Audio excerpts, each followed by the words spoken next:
سلور عادتونه خپل کړئ. د دنیا هیڅ قسمه تکلیف مصیبت پریشانی دا ستاسو خواته هم نشي راتلی او که راشي هم نو ستاسو ته هیڅ نقصان نشي درکولی.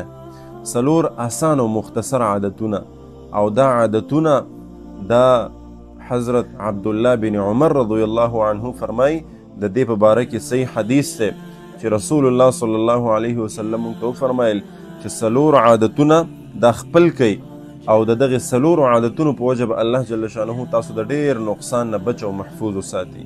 سلور عادتونه ډیر آسان دي. اولنی نمبر دا چې امانتداري په ځان کې پیدا کړئ. چا در سره امانت کېښودلو په امانت کې خیانت مه کوئ. چا چې درته څه قسمه امانت درکو په همغه طریقه باندې ورته واپس کوئ. او دویم نمبر سچایي په ځان کې پیدا کړئ. رښتینولي په ځان کې پیدا کړئ. د رښتیا ملګرتیا کوئ. رښتیا وایئ او د رښتیا ملګرتیا کوئ. او دریم نمبر حسن اخلاق، خپل اخلاق ښایسته کئ. هغه اخلاق چې د هغې درس موږ ورته تاسو ته خپل پیغمبر صلی الله علیه وسلم راکړی. بهترین اخلاق خپل کئ. او څلورم نمبر رزق حلال، د حلال رزق او د حلال نوړۍ طلب کوئ. حلال رزق خورئ، د حرامو نه ځان ساتئ.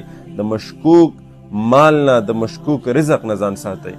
دغه څلور آسان او مختصر عادتونه که خپل مو کړو نو انشاءالله العظیم الله جل شانه به د دنیاوي څومره آفات او تکالیف چې دی الله به تاسو محفوظ وساتي او ډیر څه به ترلاسه کوي انشاءالله.